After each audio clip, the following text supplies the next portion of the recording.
आजकल के टाइम पे देखा जाए तो बिना एलएलबी की डिग्री के आप एडवोकेट भी नहीं बन सकते, बट अर्ली इयर्स में ऐसा हुआ है कि बिना लॉ डिग्री के अपनी इंटेलिजेंस के बेसिस पे, अपनी एडमिनिस्ट्रेटिव ब्रिलियंस के बेसिस पे चीफ जस्टिस तक एक इंसान पहुंच गए। इनका नाम था के.एन. वांचू।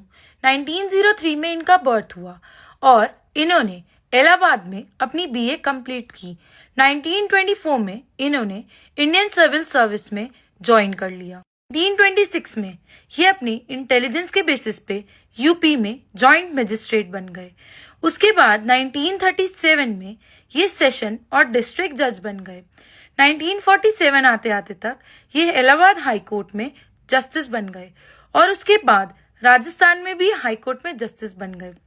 1958 में सुप्रीम कोर्ट में ये जस्टिस बन गए और ये 10th ऐसे चीफ जस्टिस थे जिन्होंने बहुत इंपॉर्टेंट जजमेंट दी थी। और इनका चीफ जस्टिस बनना लीगल था क्योंकि इनके पास आर्टिकल 124 के अकॉर्डिंग 5 इयर्स का हाई कोर्ट के जज का एक्सपीरियंस था, तो इसीलिए ये जो चीफ जस्टिस बने ये लीगल थे, पर ये बिना लॉ डिग्री के भी बने। डिग्री बड़ी नहीं होती, ये जस्टिस के.एन. वांचू ने प्रूव किया और उन्होंने ये भी प्रूव किया कि ब्रिलियंस कभी कभी डिग्री से भी बड़ी होती है।